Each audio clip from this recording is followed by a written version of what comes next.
common, and Hannah will always get my back on this. Joe Biden, Hannah will sometimes catch me like in the dining area here at Zimmer and say, well, what do you say? Oh, I'm just talking to myself. You do just mumble to yourself all the time. I talk to myself because I find some of the most fascinating conversations I have are with me. It's not even really talking to yourself, though. It's just mumbling. Yeah. And Hannah will say, what are you saying? Well, I'm talking to myself. She says, no, you're really not even, you're not even really talking. Wait a minute, how old are you? What did you say? And that, by the way, this seriously was kind of my response when I heard, remember, this past summer, we're in the first full day of fall now, this past summer, I know, right? I love, and man, how about the weather for the first yesterday? Fall rolls in today, first full day of fall, Friday night football. Columbia, Jeff City, Centralia, all these places around here. Friday night football with temps in the 50s tonight. I went to football practice last night and put on a hoodie. My first hoodie of the season. If you're a football parent or you have kids and you're a parent of any kids that play sports, whether it's football or basketball, you got to hear this comedy segment we're doing at 6:35. Because it's a lot of parents. Write it down if you made a promise. 6:35. So this was Wait a minute, how old are you? What did you say? my reaction. Amtrak derailment. And we know there's civil suits. Hell, we saw law firms in Columbia like the day after the train. They were probably still yanking bodies out of there. We saw law firms in Columbia with big banners. Were you injured in the Amtrak derailment? Call us. And now this, and I want to make sure I understand this, right? John, what's going on here with this Amtrak derailment case?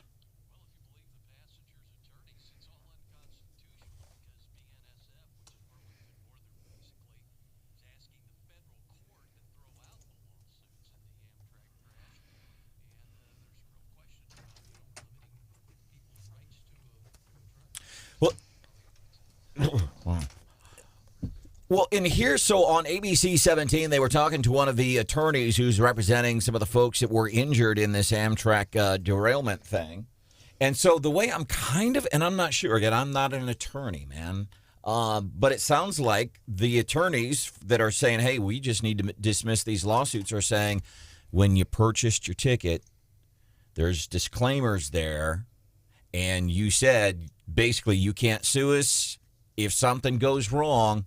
You got to go through mediation. It's not like anybody ever actually knows what they're agreeing to or actually really wanting to agree to it. But these corporations sneak the stuff in and then want to use it to people to deny them their constitutional rights to a jury trial because they think it's to their advantage. So two different things. Number one, right to trial by jury, right? And then the other thing, I guess the BNSF is saying, listen, when you bought your ticket, you read that 20,000-word disclaimer before you signed it, right? Yeah, and in general, you do have a constitutional right to a jury trial. And here, what they're saying is, you bought your ticket, and as a condition, there are all these things, including, hey, if something goes wrong, you go to arbitration. Not everyone likes going to arbitration. It's a more private process. You don't get a jury of your peers, that kind of thing. But again, if you go over to the trampoline park or wherever, if anything you want to do, if I enter Six Flags, if I, anything that would, you sign, you buy your ticket, there's a lot of fine print. There was a big fight in the legislature several years ago about binding arbitration agreements and arbitration, and there's now new statutes that basically say if you're signing a contract that forces you into arbitration, you have to have in like big bold letters, hey, guess what? You are going to arbitration. And so there's all sorts. I mean, you could spend. I mean, there are lawyers who dedicate their practice to whether things go in and out of arbitration. And I think what the lawyers are saying in this case is, there are certain circumstances where yes, you can waive your right and go to arbitration, but this shouldn't be one of them. Yeah, and I absolutely, Stephanie's absolutely right about, and that was a huge fight, that binding arbitration. It's kind of complex, but yes, I agree, John. What you said there is spot on, in the way you summed that up for Branden. I do think there's one other thing that we should point out, and that is I interviewed Congressman Sam Graves, and I think this part of the story has been overlooked a little bit. And that is the fact that Congressman Graves, who, if the Republicans take over, whether they do or not, he's going to be the chairman of transportation or the ranking Republican. He's ranking Republican right now. And he sent me the documentation. It's in there. Congress appropriated money to upgrade all of these uncontrolled crossings like the one in Mendon, the ones that don't have lights. This happens all over the country in terms of these uncontrolled crossings, but the money was there, and I still have not gotten a good answer on why the improvements haven't been made. There's just a lot of red tape. It takes way too long to do these kind of improvements. If we had the improvements, this thing probably wouldn't have happened. If I sign something, and because that's why I say there's a lot of things going on here, I signed it. I didn't read it. How many times? And I do this all the time, and I'm fearful one day it's going to get me. I don't have time to, because how many times, especially, let's say you're at a counter somewhere where you're buying, renting a car, buying an airline ticket, yeah, all sorts of stuff. And do you ever sit there and, because it takes a long time. I don't read that stuff, and I'm afraid it's going to come back and bite me, and I'm wondering if that's potentially what could happen here. Well, if you go to a Cardinal game or a hockey game, apparently there's something on the back that says I don't know how they phrase it, if a ball or a puck hits you, the team is not responsible. People don't look at that, but that's that. I'm not comparing the two, but it's a very similar situation. If I signed it, my signature's on it, right? I agreed to it. Well, and I think that's why, and so many more people were adding these types of conditions and terms, and that's why there was a big fight in the legislature of is it fair or reasonable to allow people to sign away their rights, knowing that people probably aren't reading these things. Now, I am not an arbitration expert, and in this circumstance, I really don't know how it's going to turn out. But it's one of the most serious derailments we've had. Yes, it is. Nationwide. And people were seriously injured. And so the federal court's going to have to sort this out. Obviously, the plaintiff's attorney thinks if they get the jury, they're going to get some huge award, and the company's saying, "Hey, fair and square. You could have taken a car. You took our service. We have these terms. You agreed to them." And it says when you sign those disclaimers, it doesn't say, "Did you read this?" It says, "Do you agree to this?" I think that's another important thing to keep in mind. Welcome to the show. It's Wake Up Mid-Missouri. I'm Branden Rathert, and I got to start with this, producer Hannah. We look good on our YouTube channel today. Yeah. We do. We're all sporting red, and there's a big reason we like to wear red on Fridays, and we say this not to brag about what we are doing, but to maybe to encourage you and your friends and your coworkers to do the same. We wear red to remember everyone deployed. And you can get to our YouTube channel, search Wake Up Mid-Missouri, and you can watch the show there. Stephanie Bell. Good morning. Brian Hausworth is here. Good to see you. John Marsh. By the way, John, we've already got the nominee for Winners and Losers of the Week, which we do every Feel Good Friday. Listener Steve said these folks gotta be winners of the week. Bring your hungry, bring your weary, bring your sick, and bring your poor, but keep your ass off Martha's Vineyard. Already.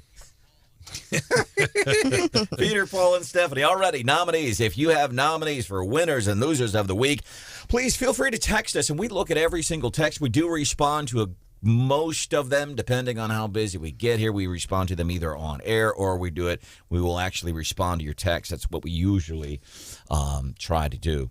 Did a story earlier this week. New social media trend that is prompting the FDA to issue a serious warning about kids misusing over-the-counter drugs, including cooking chicken in NyQuil. And I'm thinking, listen, I'll go back to the Tide Pod thing. There are a few videos out there. It was not as big of a deal as most of the folks on the right would have you believe. And I'm a conservative, and yeah, it's dumb, and this is dumb too. But now, ABC 17 did a story on this, so apparently there's some local traction to this trend. It's and I didn't know it even had a name. It's the Sleepy Chicken Challenge. Gross. I mean, NyQuil is like gross on its own. I'm not a huge fan of chicken on its own either, but chicken-flavored NyQuil sounds like a fate worse than death, honestly. It does not sound good, NyQuil. And I used to like the NyQuil. It tastes like licorice. It tasted like it tastes like black licorice, cough syrup, and then what's that green booze? That absinthe and Jägermeister. Oh, okay, yeah. Sorry. I think NyQuil burns too bad, like just to eat chicken that was marinated in it. It doesn't sound good. ABC 17 did a story on this. But every time I hear this, because it's several times now I've heard it, and I don't pay attention to this stuff. But I think of this song, The Chicken Dance. Ew. And I'm like, is that wrong? Kids are out there Maybe cooking the chicken in the NyQuil, which just sounds disgusting. There are far better marinades than a cough syrup. Oktoberfest this weekend, Jeff City, the chicken dance. Wouldn't it be more like this?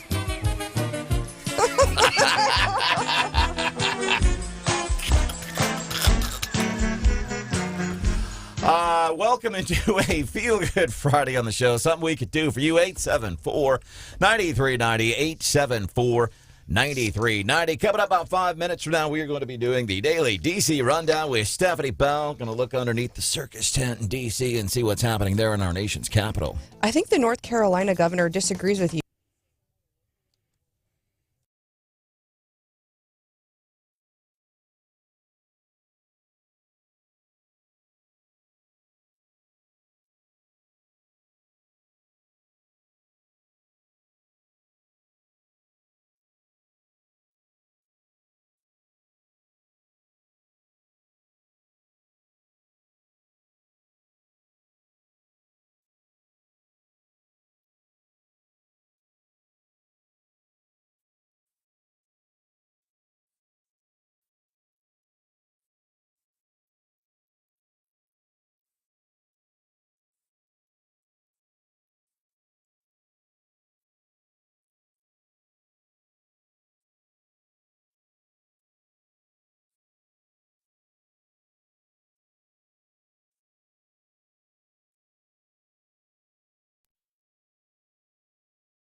46 days from a midterm election, they want the American people to suddenly and miraculously believe that they care about the crime crisis plaguing our nation. 219 Democrats voted to defund the police and take away resources from law enforcement. That dude is right the heck on. That dude's name, Peter Stauber. He's a congressman from Minnesota. He is a Republican calling out all of a sudden, all these Democrats, let's throw money at law enforcement. We know the story there, and that's getting us into today's Daily DC Rundown with Stephanie Bell. House Democrats did pass a package of 4 bills with bipartisan support. They obviously, there was some pushback about increased funding for local police departments.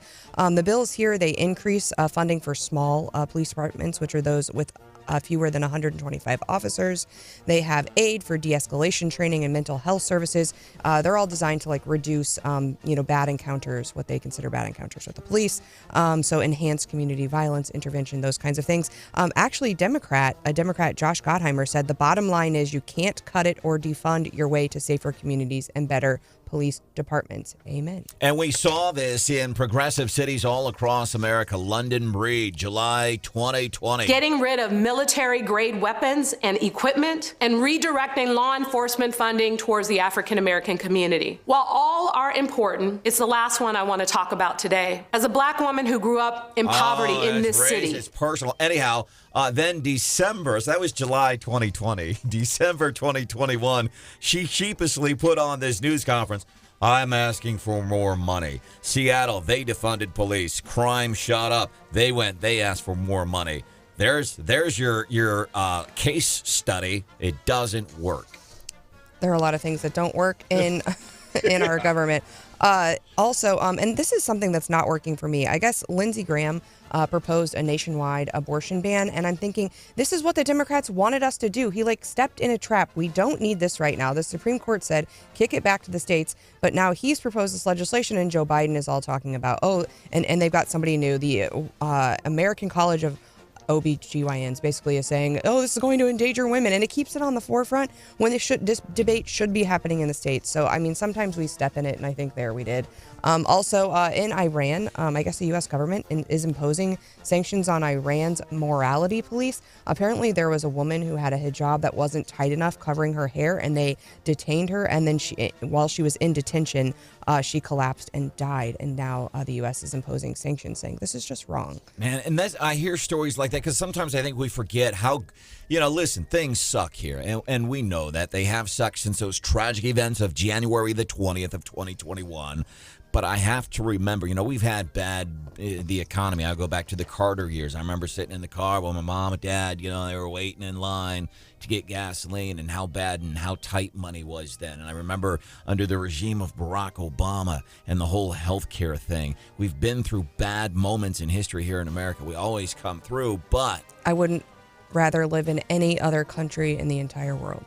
And you hear stories like the one you just gave us about, man, your hijab was too loose. We are very fortunate to be living here. So I think the North Carolina governor is disagreeing with you just a little bit, or maybe he is agreeing with you. So you say the more localer, the more important on these elections. And he is saying governors' races matter more than ever, which is kind of a localer thing. But he's right. The Senate races and the congressional races are kind of getting all the play. That's who's going to have control over Congress. But in the grand scheme of things, I mean, if you're in Congress, your level of control is very small, right? Especially if you're in the minority. And so all these things really do matter kind of on a macro scale. From an individual standpoint, who your governor is matters a whole lot more, particularly in light of the court kicking things down like redistricting and like abortion and those kinds of things to the states. Who your governor is going to matter, even more importantly. And a lot of people are electing their governor this cycle. And so they're getting overshadowed here. I think it's interesting for Missouri because as much play and as much as we talked about the Senate race, I'm already feeling the pressure for 2024. And I'm thinking, that for me, 2024 is way more important than whatever happens in 2022. And right now for gubernatorial, a talk in Jefferson City in our state's capital regarding the gubernatorial race, Secretary of State Jay Ashcroft, Lieutenant Governor Mike Kehoe, and Bill Eigel. Yeah. By the way, remember Billy Long yesterday? What did he say? He says, I'm not real confident there's going to be a big red tidal wave. but he's predicting 40 gains. Some Something really like that. some pretty high number, yeah. Rick Scott, senator from Florida and former governor of Florida, he's got a pretty lofty prediction too. Great candidate, barely behind in Colorado. Tiffany Smiley, barely behind Patty Murray. So we're going to have 52 plus. 52 plus. You know, and I've been seeing the Trafalgar guys releasing some of the polling just in the last week, and it is looking better than I thought it would.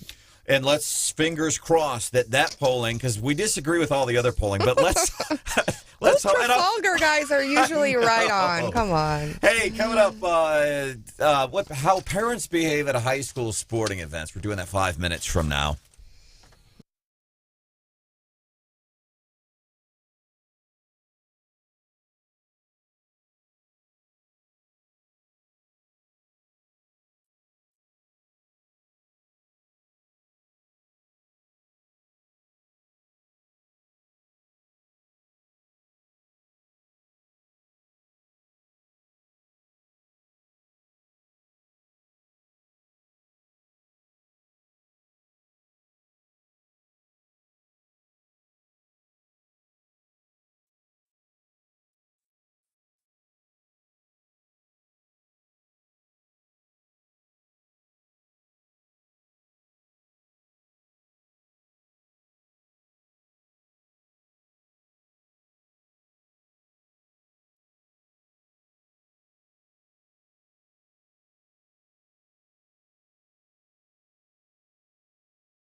This is the worst officiated game I've ever seen.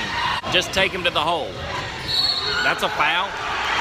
That's a terrible call! Are you serious? My son's not in the game right now, but he's got a couple offers. Colleges are looking at him. He's probably going to go D1. Yeah, the coach just hates him.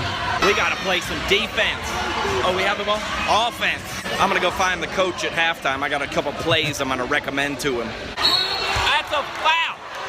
These refs are horrible. I need like some kind of cushion or something. These bleachers are killing my hips. About every parent ever at a high school football game or basketball game, do we do this stuff? Oh, I feel triggered. We all know at least one parent that's like that. Yeah, they get a little bit too much into it, and they yell at the coaches. What the hell are you doing? Well, does that have high school football, basketball, baseball? You know, the sports parents, you're a sport. Little league. That can be vicious sometimes. I coached Trevor when Trevor was 5 years old. I coached his T-ball team. T-ball. And the parents in T-ball, I'm not kidding. I was shocked. I'm like, somebody asked me, I'm like, yeah, sure. I was like, I could use another commitment in my life because I handle all my other commitments so well. But yeah, sure, I'll do it. My goodness, I immediately regretted that decision when parents would start yelling at you. I'm like, so the kids are just hitting, the pitcher ain't real, man. We're just faking the motions here. The catcher, he doesn't even need to be behind. You get that, right? T-ball. It's serious. Yeah. And I try to remind myself that for some people, it's very important. And, and that it matters a lot and it's what they do. And so if it's your thing, you can feel very passionate about it. Sometimes I think if parents are too feisty about it, though, it makes the kid not want to do it. It's embarrassing. Remember as a kid? Oh, come on, Mom. Gosh, Mom, shut up, man. Now, everywhere you go, though, like when you come out to Cosmo and all that, they actually have like signs up that are like, parents, remember, be nice. I mean, they've actually installed like professional signs with rules that are like, these are volunteers, just FYI. Yeah, there's like reminders all over because I think they've had such bad interactions. Well, and there's been like umpire shortages and referee shortages over the past couple years. And I think a big part of it, too, is nobody wants to volunteer to get screamed at by angry parents. Yeah, we're all a little guilty. My favorite story about this was my husband and I were playing like 30-year-old softball, like that stuff where you drink in the dugout. Drink while you're waiting for your next at bat. And we were out at Binder, or Binder, whatever you want to say in Jeff City. I say Binder, but he's wearing mesh shorts, not baseball pants, because it's softball league. Slides into third. The second baseman throws the ball, it hits him in the back, like beans him, and the referee calls him out. And one of our moms, and we're 30, was like, "Come on, ref!" And I'm like, you made the wrong call when you're the 30-year-old's mom is mad at you. But that was a bad call. I mean, really. I've always wanted to do like if I were a coach, and I thought about this when my kid was playing T-ball, but it wasn't appropriate because we were playing T-ball. But the pep talk. And I've always wanted to do the politically incorrect pep talk. None of this. What matters today, Ken, I know you're only 4 and 5 years old, but what matters today is that you go out and you have fun and you put forth your best effort and sportsmanship. Instead of doing that, I'd like to get out of there. All right, kids, when your parents say it doesn't matter what place you come in, that's BS. Your parents are losers. It's all about winning. Crush your competition. Stomp them. Yeah, and I feel, I can give parents can do whatever they want. They're adults. I feel I give a little bit more leniency to the parents. I feel bad when I see it amongst the kids, when I hear kids saying nasty things to other kids, because that they've picked that up at home and that they're going to carry that with them their whole lives. And so when I hear little kids being nasty to other little kids in the midst of the play, that's frustrating for me. Or you yell at these volunteer umpires, especially like the 15 and 16-year-old kid who just, he just wants to play baseball, football, whatever, and parents start yelling at him, and he's like, "Come on, man, I'm just here, I'm just volunteering." But it's not. We don't do it for fun anymore, and I think that's where you have to pick your sport when you're in the womb, and dedicate your life to that sport. And I've been shocked at how much dedication it takes. Under 10 sports where you've got all of your own equipment, you're investing so much money, you're traveling already. And baseball is not a summer sport anymore. It's year round already. I go back and forth on whether or not we're doing our kids a disservice. Because back when you were young, Brandon, you could be a 3 and 4 sport athlete, right? You could play a different sport every season. That is not a possibility now at all. Yeah. I don't know, Marsh. Brandon claims that he was an all-state shortstop. Is that what it was? I was, yeah. I was an all-star shortstop. That's ironic. Some context. It was so I went to a magnet high school in St. Louis, kind of a preparatory high school called Center for Management, Law, and Public Policy. So in our league, we played other magnet high schools. So we weren't exactly the cream of the crop. Right.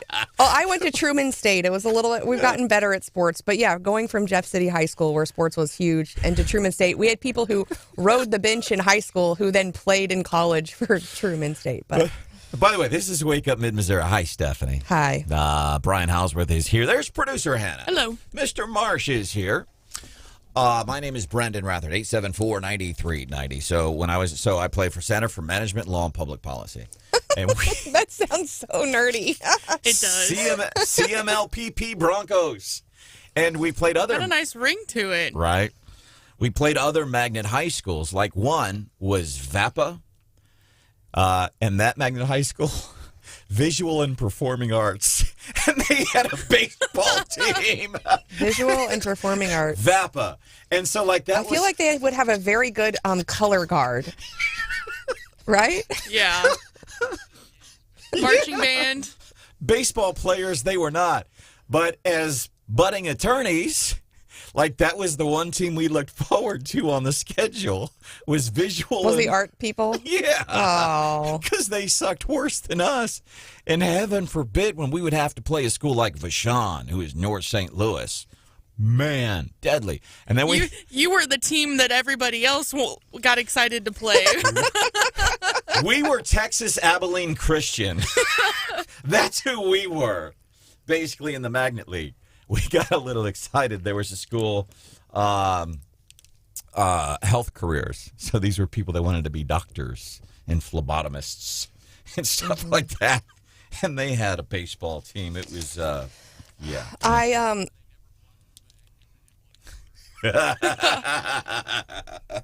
I once entered an intramural basketball competition in law school, and you can imagine I was. Steph. We were on this team, and we thought, hey, we need to get some exercise. It's cool. Intramurals at Mizzou are a serious thing. Oh yeah. And we just so happened to. Our first game was against a team that were D1 athletes who were in off season who decided to play intramural sports for fun. And at one point, Chris said, do we need to go home? He was like, I'm worried about your safety. They were serious, and we were not so serious. It should be against the rules for the D1 athletes to play intramural. I'm not going to call anybody out. I agree. That seems like cheating. It was full court press from minute one, let me tell you that. Geez. And you were like an all-star basketball player at Centralia High School. All-star? No. Let me correct that. Let me run this through the truth-o-meter here. Hannah was a basketball player. I was. Centralia High School. I wasn't very good anyways, and then I hurt myself really bad freshman year and didn't go back. Man. By the way, John, any big high school football highlights for high school? And check out the weather we've got for mid-Missouri this weekend. We're going to top out at 63 today. Ideal fall weather. Big highlight or two on the football high school schedule that you're looking at? Yeah.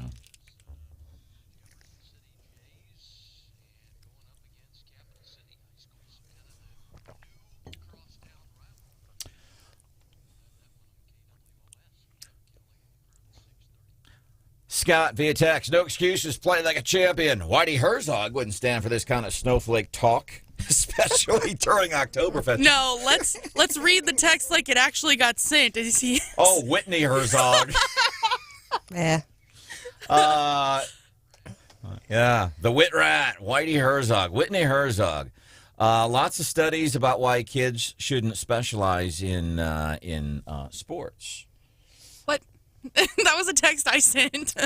All right. Hannah's rule number 99. Read the text. But before I you go on think there. we're on a long tangent, and if you find yourself getting really angry, let's take a walk or take a smoke break or something. If you're finding yourself so overwhelmed that you are yelling at the referees or at another parent or biting someone's nose, maybe you should take a deep breath.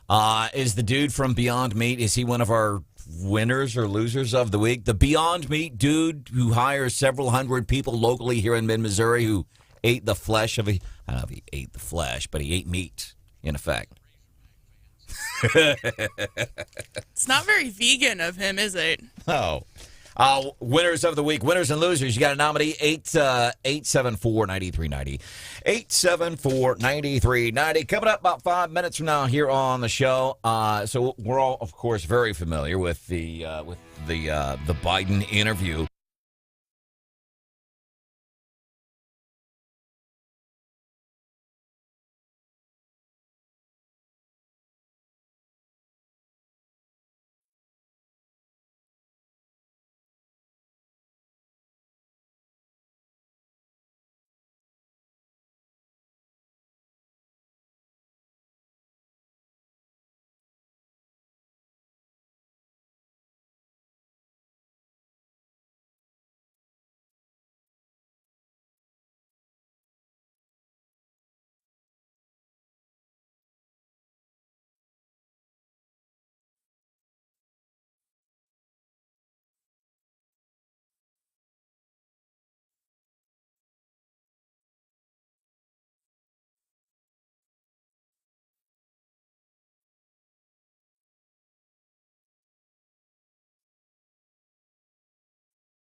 Individuals making less than $250,000 a year or $500,000 as a couple will get a stimulus check from Sacramento for $200 to $1,050. Man, that's California. That's crazy. It's a TV reporter there. So we're trying to reduce your income tax here in the state of Missouri and in California. Man, if you guys make less than $500,000 a year, we're going to help you out. Now, I get there's a difference in the cost of living, but that's how pathetic that whole mindset of we got to help everybody. It's the government's job to give you money. And if you and Mr. Bell don't make $500,000 this year, we're going to give you $1,000.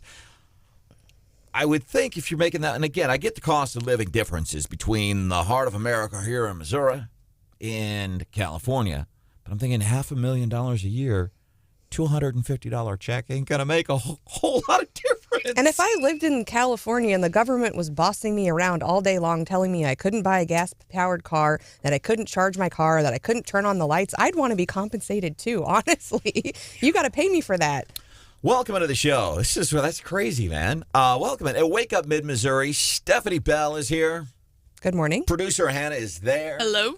John Marsh is there. My name is Branden Rathert. You get a chance to watch the show. Go to our YouTube channel, man. I got a new high score. Yeah? Mm-hmm. What you got? 33 minutes. Oh.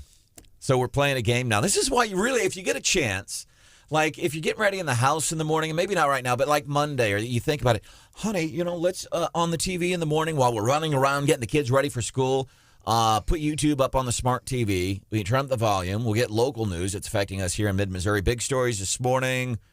63, man. They're almost done re-asphalting that thing or repaving 63. That's nice. MoDOT winners of the week. Of course, I'm guessing that's coming from your extra 2.5 cents gas tax that you've been paying for almost a year now, but it's at work. But you watch the show on your smart TV. Hannah's got this new game.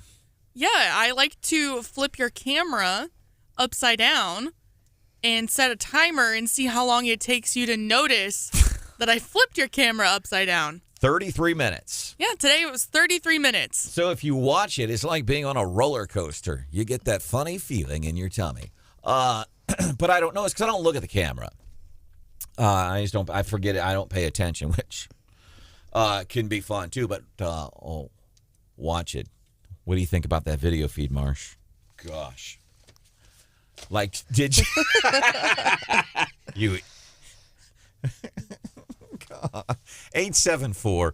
874-9390. Branden, welcome into Wake Up Mid-Missouri on 93.9 The Eagle and News Radio 104.5 KWOS. What's up, bud? Hey, I just wanted to make a comment on the freshly blacktop roads on 63.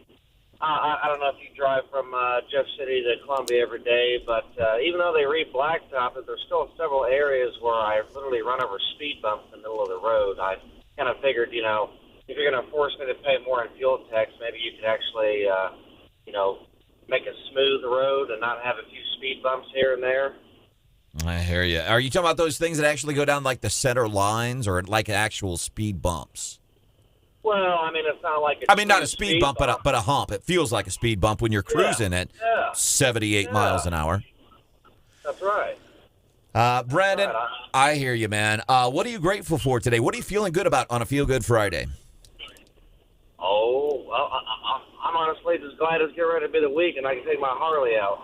Amen, brother. And you're going to have stunning weather for riding tomorrow, man. Tomorrow, sunshine. High of 84 degrees. I'm digging it. So, yeah, watch the YouTube channel, Wake Up Mid-Missouri. One of the things that happened this week, Joe Biden, 60 Minutes, pathetic interview. Of course, one of my favorite moments was a White House spokesperson coming on the TV the next day because people are like, Biden said the economy's, what are you talking about? And you had Jared Bernstein coming out and saying, nobody from the White House is telling you to feel good about the economy. And Joe Biden, we have the audio of Joe Biden saying, oh, yeah, the economy is fine. But there's a comedian who apparently he put out a joke on the Twitter, and it went viral. And, of course, me, because I'm not a real cool, hip dude. It just took me until now to catch up with this thing. But it was Tim Allen who had a great TV show, Last Man Standing. ABC took it off, I think, really because it was, conservative stuff. Went over, I think, to Fox affiliates. And, of course, most of us, obviously, we know him from Home Improvement. And actually did some really good stand-up comedy. And I appreciated his story. Here's somebody who got busted for coke back in the day, was addicted to cocaine, got arrested, the famous mugshot about him. Here was his joke that has people either laughing or crying. It was Joe Biden, before he goes on 60 Minutes, he apparently asked Scott Pelley, how long's the show? I saw this. Yeah. It's just a joke. Don't be offended. But guess what happened with all the snowflakes? People are really triggered. People are offended. Coming up about 7:10, a bad day at work. I don't know if you heard what happened with a local dump truck driver. An Eagles player, he had a bad day at work, too. We're going to cover some of those stories coming up on Wake Up Mid-Missouri. It's a feel-good Friday. Good morning.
be some stuff from that dude in Winners and Losers of the Week. We are doing that at 8:35 on a Feel Good Friday. I want to highlight some other folks locally having bad days at work.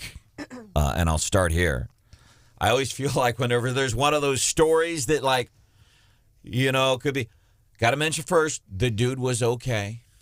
He didn't get hurt. But there's a dude, and I'm thinking about this, dude in a dump truck. Did you see this story, Marsh? Kind of scary, but he's okay. He's on a job site driving a dump truck, and I guess he's got gravel in it or something. Somehow rolled the dump truck over on its side. He's okay. That's why we're telling the story.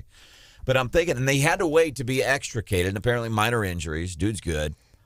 But I don't know if you've ever been on a construction site.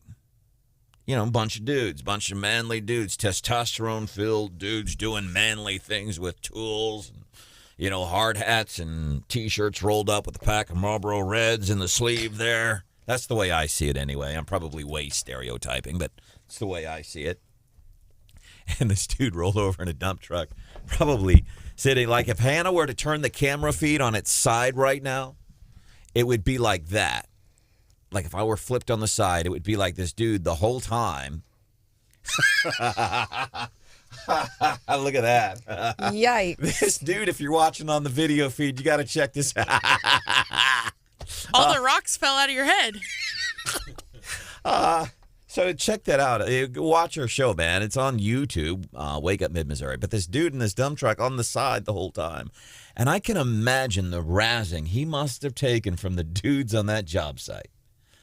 I just imagine, and maybe it wasn't like that, but I've been kind of in that industry a little bit when I was working my way through Southeast Missouri State University. And when I say I was in the construction industry, I mean I just mowed lawns. But I know you're in that environment, and dudes can be harsh on other dudes. Well, and I think women can take some flack for like drama in the workplace, wrongly so, because it reminds me of that TV show where they were gold mining, and it was all dudes, you know, with big trucks and whatever, and they had the most drama. They fought all the time. They all gave each other, crap all the time about the truck driving and the errors, and they were constantly fighting like children, and just yelling in each other's faces and pouting and all of that. It was all men. Via text 874-9390. Rich, Brandon's definitely stereotyping, but it's absolutely correct.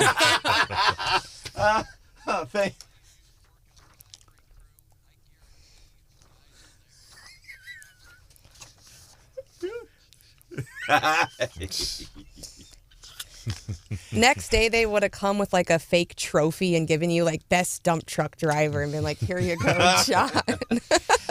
So in my family, one side of my family, we do an annual award that gets handed out at Christmas. Oh. And there's a little donkey sticking out of a trophy cup. And it's for the person who did the dumbest thing that year. Oh, that's brutal. Have you ever won? Yeah. What did you win for? I was still in high school, and I had written a paper on artificial insemination for my ag class, and I shared it with the wrong teacher at school.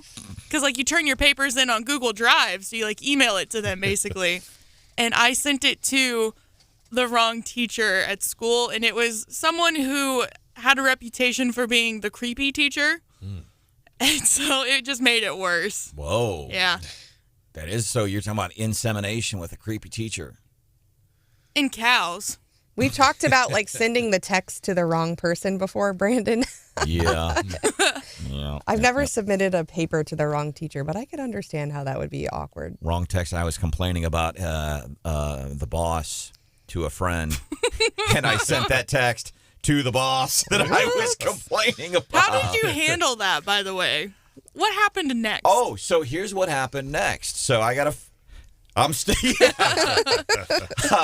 so I got a text that, hey, what's going on? I'm like, oh, I'm just frustrated. Then I got a phone call from the boss that I sent the text to about being, and I just said, yeah, this is a real issue. I need to cover this. I'm frustrated and blah, blah, blah. And we talked about it, and it was good. Incredibly embarrassing, but it was like, whew, snuck out of that one, backed out of that one real nice. We're in Columbia, this dump truck. Do you know where this dump truck, they were on some construction site. I don't know exactly where it was. Dude's going to be okay. Yeah, I don't have the exact location on that. It's minor injuries for sure. Good. Yeah. I want to be sure I'm at least clear on that point. I don't want to be sitting here. It's not serious. It's not serious. That whole but time, still, it could have been. It could have been for sure. The whole time this dude's on the side in the dump truck, and he's like, you just imagine all these guys standing around poking fun at this dude, and he's got to take it. You can't walk away from that. You got to take it. Welcome to the show. This is Wake Up Mid-Missouri. Did I introduce everybody yet? Here's John Marsh. How you doing, bud? Good morning. There's Stephanie Pell. Good morning. Mr. Brian Houseworth is here. Good to see you. Good There's morning. Producer Hannah. Hello. My name is Branden Rathert. Something we could do for you, 874-9390, 874-9390. Another texter says, hey, thanks for reading my text. That's a first for me. First time you guys have ever read my text on the show. Well, we do that. Love to hear if you have never texted this show before, if you're in Lynn, if you're in California, if you're in Sturgeon, Centralia, wherever you are, Jefferson City, Columbia, anywhere you're in mid-Missouri and you're listening to this show, 874-9390. And I know sometimes we'll ask a question, what is your opinion on this? What do you think about the economy? Duh. Or sometimes you could just react to whatever it is we're talking about, or you add to a story that we're telling about, like, people having a bad day at work. There's a kicker for the Philadelphia Eagles who is having a bad sports. Yeah. But this isn't even a story about sports. It's not. Apparently, he didn't look like himself or something, and they wouldn't let him in. So it's a dude, he's a kicker, number one. He's the punter, who's probably the least recognizable dude on any football team. But if you're working in the stadium where he's on the team, hopefully you know the players, or at least, like, you could Google them, right? That's true, and I would also make the argument, George Allen used to say this, and so did Al Onofrio. Our older listeners will remember Al Onofrio, the coach at Mizzou, would always say this. The punter, you could make the argument, might be the most important player on the team. And not being facetious, because you flip that field position makes a huge difference. But I do believe in this case, Branden, there was a question about his appearance, or maybe I'm not sure what happened. And we've got the audio. He talks about it. It's kind of funny.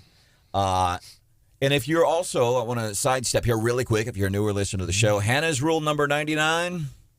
You should always, like, screen text messages before you read them out loud. So I like it when people like Michael just send a picture. There's no reading involved. No 3 R's involved in this one. No writing, arithmetic, or reading. Michael sends a picture of himself headed to work on a Feel Good Friday in a hard hat. Thank you, man. Appreciate it. Eagles punter. So he's trying to get into park, and apparently he's new, and he's the punter. No, but hell, his coach probably couldn't recognize him because he's the punter. He was having a bad day at work. I had the practice squad pass. My teammates told me, just tell them you were elevated to the active roster and they'll let you in. But I could tell they didn't quite recognize me, and when I told them I was elevated, and they said, look, you don't have the pass for this. And I said, no, I'm a player. And they said, we're sorry, man. And so I totally get where they're coming from. Did they know your name? Did they know who you were? I don't think so. Poor dude. But awesome on him, because, a lot of people in that circumstance would have said, do you know who I am? Yes. And is there anything worse than someone who says that? And oh my gosh. And so for him, just like, you know what? You're right. I don't have the pass. This is kind of funny. And yeah, so he parked in, like, the tailgating lot, had to walk through the fans, was taking, like, selfies with people from the people who actually did recognize him. And when the story came out, people were like, yep, saw him parked out where we were. Cool. That's incredible. He handled it very well. Really? He was a gentleman, and he had a good laugh about it, good sense of humor. Others would make it drama, and Lord knows where the story would go. I thought he handled it well, and good for him for posing with the fans as well, because they'll always remember that. I would have said, hey, by the way, can I get a ride closer to the stadium? Can I get a hot dog? Yeah, maybe he picked up a snack on the way through the tailgate. That'd be fun. Another dude locally having a bad day. I think this was in Columbia. This dude, for a living, he tries to rob people, I guess. And he shows up at somebody's house trying to rob them.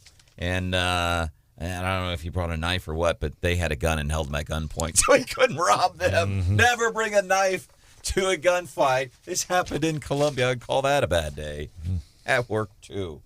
Coming up just a few minutes from now, 7:25-ish, we are going to be doing What's Hot with Hannah. What's smoking today? Well, Brandon, I heard you talking about the rubber duck Jeep movement the other day, and Jeep, the company, did something kind of cool.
At a climate conference, where he flew private, I'm sure, Kerry said, quote, "I'm not sure how much it has to do with inflation, but that's okay." No, it's not. He mentioned the bill is amazing for all his expensive green initiatives, and multiple reports claim the bill doesn't really ease inflation. So is Mr. Hines Ketchup right for once? Joining me now. I love that. That's Kennedy on Fox doing her imitation of John Kerry. And it's not too bad. I saw her in Nashville at a conference. I'm a huge fan. Let me ask you this, because you and I are from different eras. God, it makes me sound so old. We're from different eras. Because when You're a legend, right, John? Yeah. John, you get this, bud. You blow some of these younger people's mind, younger, smart people like Stephanie Bell, blow their minds. You talk about Kennedy on Fox. Tell them, she used to be a VJ on MTV. Oh, I knew that. You knew that. I looked her up. Yeah. What's a VJ?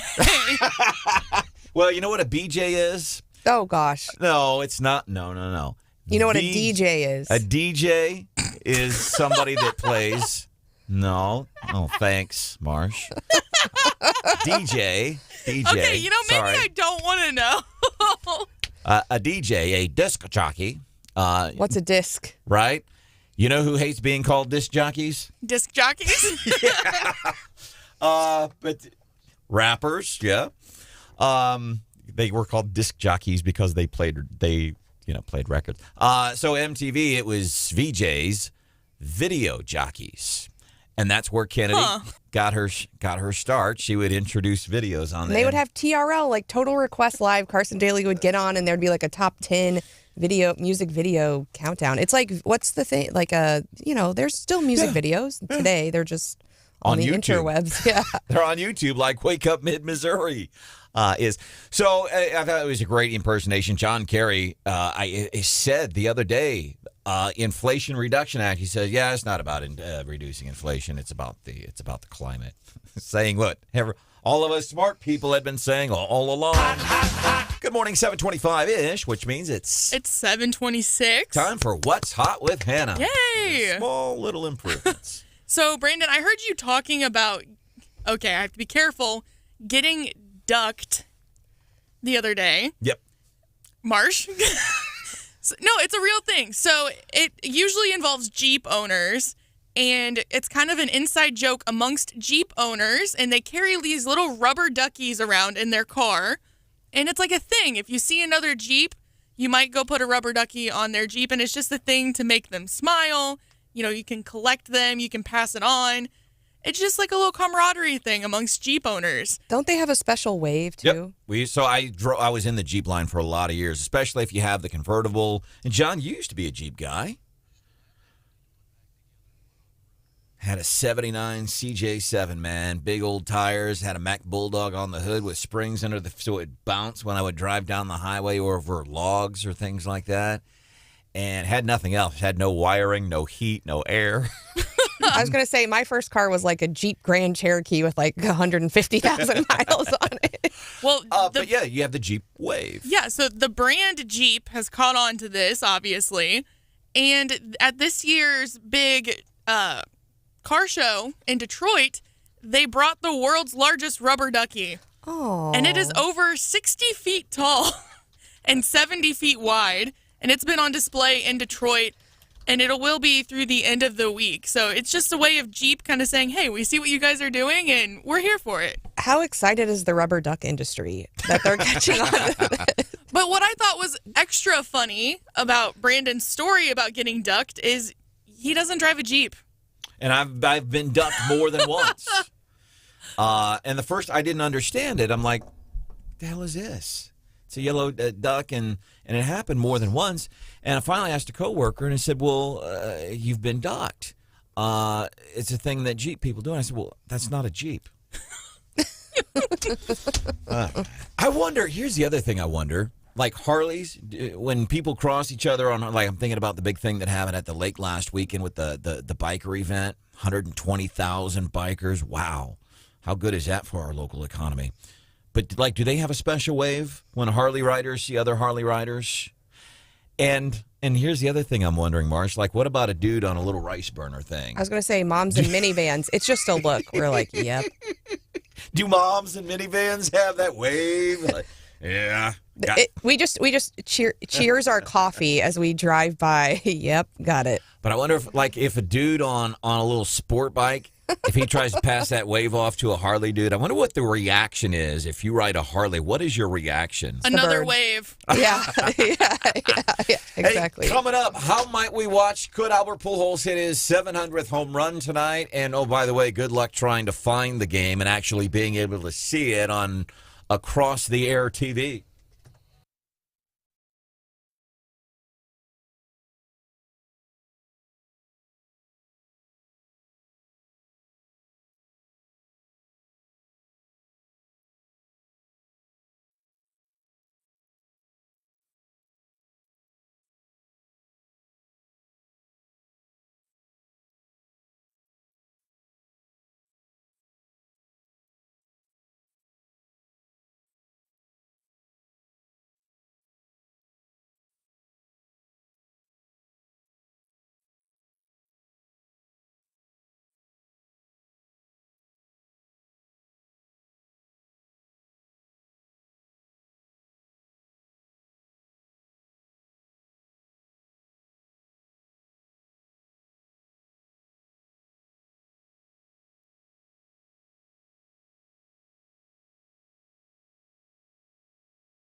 Inflation is our friend.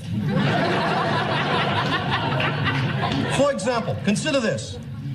In the year 2000, if current trends continue, the average blue-collar annual wage in this country will be $568,000. Think what this inflated world of the future will mean. Most Americans will be millionaires.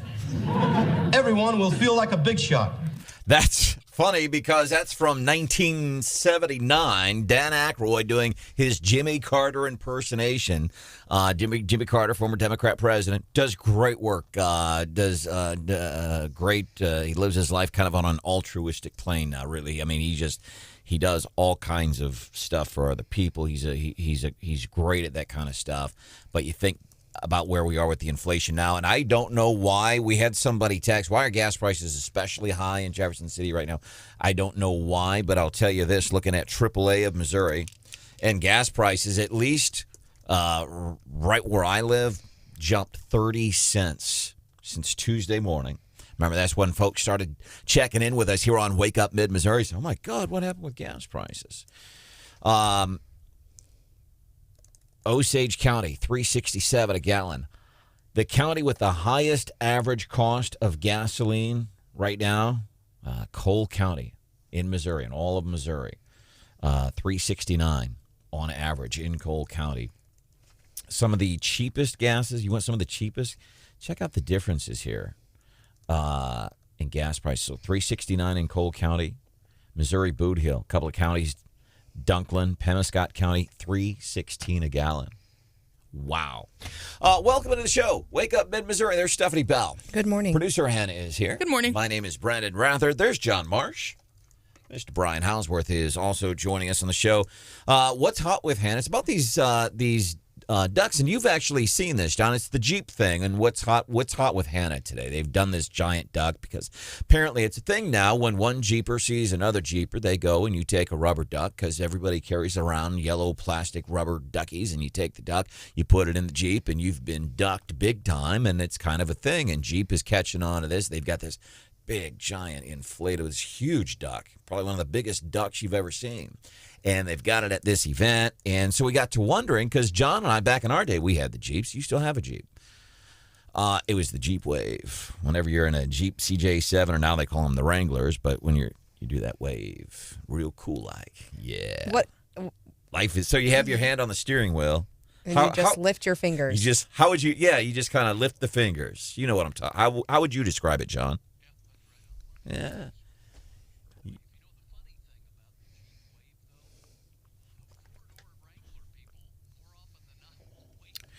Yeah, they don't get it. And I love the four-door. I love the Jeep line. I've been GM for a lot of years now. Would love to get back into the Jeep line one day.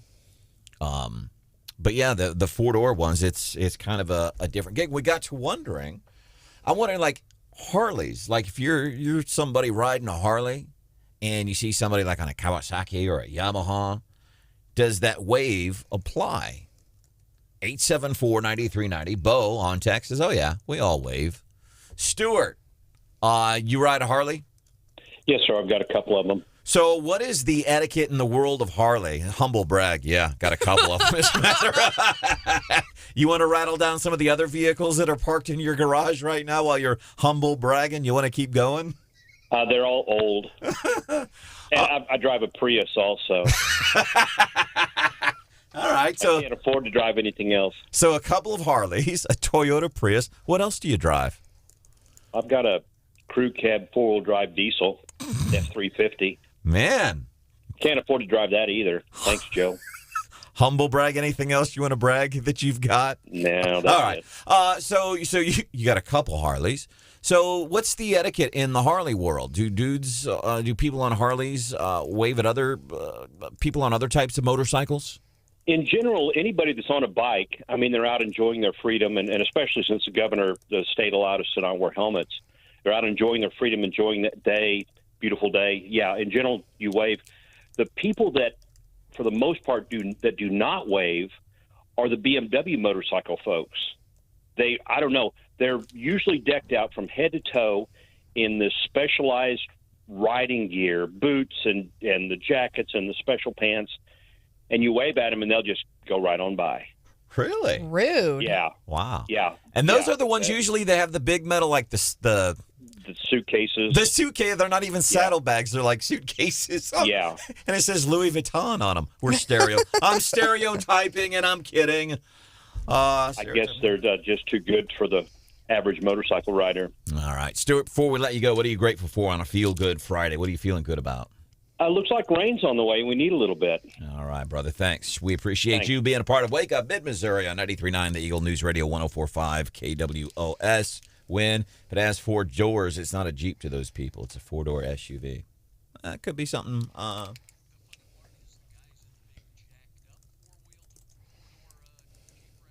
Yeah. Yeah. I like those. Some cool things happening this weekend. Big concert tomorrow, I think, in downtown Columbia. This is kind of, I think it's the Missouri It's by the Missouri Historical Society. It's this dude been putting on concerts. And the Missouri Historical Society is not real happy with it. But I'll tell you who is apparently happy with these concerts. Surrounding businesses. As a matter of fact, I think it was, I think one of the newspapers, Columbia Missourian, they were talking about how one of the restaurants, whenever they do these concerts, we see more people in our business. And by the way, those businesses, small local businesses. I went to a place in downtown Columbia yesterday called, I think it was the Coffee Zone or something, and they have Greek food. And I didn't know that. I don't drink coffee, so I pass it all the time. I don't go there. Somebody said, let's go and have lunch here. I went, and I was like, this is some pretty good Greek food, and it's just a small local business. So big concert happening tomorrow night, and there's a lot of things happening in Jeff City tomorrow. Old Munichburg is having Oktoberfest. Yeah. You know, the mayor, she was in Germany, actually. Market research, I guess. There's a sister city. Yeah. Yeah. And then they've got Old Munichburg. There's a golf tournament for the YMCA down in Ashland with a big concert, so I'll be at Eagle Knoll most of the day tomorrow. Very nice. Exciting. And John, so Hal Dooley's been doing a show on KWOS for a long time, and this is kind of interesting because I never would have thought about this. Hal said, hey, why don't you come on my show Saturday morning on KWOS? And he says, I'll interview you. And I'm like, are you nervous? Yeah. Because usually I hate to say, really? What are you being facetious? Because I don't know. Because I'm like, that's interesting. I'm trying to think. Being interviewed, that's different. You know, the tables are flipped. I sit down and somebody were to ask me questions for half an hour. Stephanie, what would it be like if Billy Long came and sat his rear end in here and started peppering you with questions for 15 minutes or an hour? I don't like being a guest. Yeah? I've done it before. I did co-host. Well, I don't know that I was co-hosting, but I sat in here with Fred Perry one time, and we had a really good time. I think we were filling in for Tobler, but in general, no, I prefer to host. All right. Tobler's here today, 4 o'clock here each and every weekday, and it's really cool because he's been keeping tabs. Lawmakers just call into the Randy Tobler show after the session is over, and they call in and say, hey, here's what happened today. So pretty cool stuff. Coming up about 5 minutes from now, we want to correct some things that came out of the White House this week. We've already done one, and John, this is going to torch you, bud, being an Air Force brat. I want to play something for you. John Kirby said, because it has directly to do with the story that you had yesterday. So can you fact check John Kirby for me next? All right, we're going to do that like 5 minutes from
Feel Good Friday.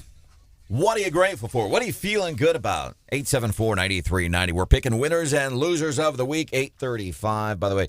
So apparently, and I didn't know this because I'm not in the biker world, but we're getting several texts. Apparently, BMW bikers, like in the Harley community, and even in the, what do you call it, the crotch rocket sport bike community, like even in that community, BMW, the dudes on the BMW bikes, somebody said they don't, we were talking about, do Harley, when you're on a Harley, there's that Harley community, you pass another Harley and you do the wave, and I was wondering, is it the same with somebody who's on like a Yamaha or a Suzuki, something like that? And they're like, oh yeah, but not if they're on a BMW. Apparently the BMW bikers, they don't wave. One dude says it's because they're not very good at riding a bike in the first place. They don't want to take both hands off. Oh, God. Man. Brutal. Woo! Hey, we didn't say it. We're just the messenger, man. Welcome into the show. This is Wake Up Mid-Missouri. John Marsh, Brian Osworth, producer Hannah. Bikers are their own cliques, but then there's cliques amongst the bikers. I like this. Yeah. My name is Branden Rathert, 874-9390. 874-9390. So a couple of things. It was interesting. So Joe Biden, Sunday interview on 60 Minutes. And it was just, number one, he's on CBS, pretty friendly territory. So then you had to get all these people to come out Monday. You had a couple of White House economic advisors. Oh, the gas, no, the economy, the gas prices are fine. By the way, they're up. They've skyrocketed just in the matter of 4 days. So you're going, see, this is how this stuff affects you. Joe becomes president. Gas prices, look at the charts, man. You get bored. Show somebody at work today who's all about, no, the economy's fine. Gas prices, it's out of the president's control. And get his chart and show them, okay? But we had this happen earlier this week. I don't think you'll hear any White House economist or policy analyst saying Americans should feel good about inflation. That is Jared Bernstein trying to clean up some stuff that Joe said. Nobody's going to tell you the economy is good when 24 hours, less than 24 hours earlier. We're in a position where for the last several months it hasn't spiked. It is just barely, it's been basically even. Even though it's at a 40-year high, even though Stephanie Bell and producer Hannah have never seen anything like this in our lifetimes, it didn't go up as much. We're not as screwed as we were. It's not that bad. And then this, yeah. So the point is here, these people, they continue to lie to you and to us, and they're just like, nope. Like nobody's checking them. They just spew this stuff. And there's no consequences.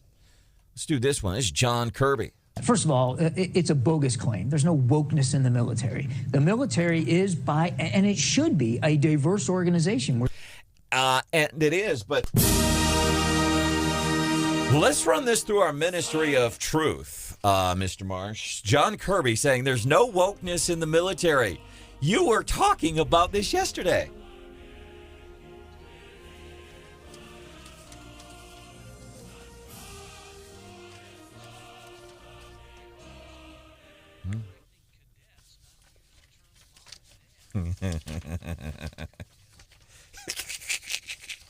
And so we're covering some more stuff that's been featured in this stuff that the Air Force Academy in Colorado Springs and some of the things that they are doing. They're offering another class, and it says in there, if you are a white cisgender male for this specific class, you need not apply. So now they're breaking it down, separating. You're different if you're a white dude. Now you are different if you happen to be a cisgender. Cisgender, you're a dude. You're a woman. If you're a woman, you like dudes. If you're a dude, you like the girls. That's all cisgender is, but it's not for them. So now that they're separating people, and I always thought that's something we don't do in America. We don't separate people, except for the women's club at Mizzou. Are there still men's clubs around here? There's a women's club at Mizzou, and they've been meeting for like 150 years. There was just an article in the Missourian about it. I can't remember the name of the club. Are you triggered by that? Yeah. Okay. Angry. Terrible. Triggered by the League of Chick voters. So, yeah, that's not true. He's saying there's no wokeness in the military. I think, and I don't know, maybe they've got a different ideation of what they think woke is. But when you're saying, hey, listen, we don't want you to refer to your mom and dad as mom and dad because, see, that specifies genders, and some people get upset. And we have to really treat these snowflakes with the gentleness of a horned owl on a winter's day. Don't hurt their feelings. That's woke. It's BS. Albert Pujols. Cardinals finally scored last night. Man. They had scored 1 run in the previous, I think, like 4 games. And yesterday they even only got 5. But here's the thing. Albert Pujols still a couple of home runs away. And they do have a few home games left. So it's kind of that weird balance. Because obviously, how cool would that be if Albert Pujols hits home run number 700 here in Missouri? That would be awesome. You know? Tickets they've been selling out. Games were sold out for their last series. They're out on the left coast right now. They do have a few more home games. I don't know how many. So do you purposefully try not to hit your home run when you're out of town? Right. And bunts only. But then hope that when you come home that you can hit 2 more home runs in a very, truncated portion of the season. Can you accidentally hit a home run? Here, Albert Pujols, you might be able to. So or you could watch it on TV. Except for, and this is me, I get triggered by this. It started last week with the Kansas City Chiefs. Can't watch it on tonight's game. Cardinals and Giants, not going to be able to watch it on regular TV. You're going to have to be on that Apple Plus thing. And I think that this is and this is the way it's going. I don't like it. I'm not happy about it. But I think that's the way it's like electric cars. I don't like electric cars either, but that's the way it's going. I do think it's a generational thing. You're right. Yeah. So, because it's more common now, people get on and they get these streaming services. They get on, and I think tonight's game for the Cardinals is on Apple Plus. Yeah. And I don't like it, but I'm a 51-year-old cranky dude. And you're a supporter of small business. And, I've been cheap for a while, and for a long time I didn't have cable. But whenever the big games were on, I would go to my favorite local business and watch with a bunch of friends and buy dinner and drinks. And that's a good way to watch the game and support your local community. Yeah, and I don't know how the rules apply. So like bars a lot of times, or Lakeside Ashland. Nick Parks showed the Mizzou. I've been doing the Mizzou games, I think, on his movie theater or his movie screen there at the park. And I'm wondering, so you go to a bar, you watch Mizzou football, you watch the Chiefs. Can you still do that? Can bars do this with Apple Plus TV? I don't have the answer to that question. Coming up about less than an hour from now, winners and losers of the week. We are doing that at 8:35 here on a Feel Good Friday on Wake Up Mid-Missouri.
Good morning. Mr. John Marsh is here.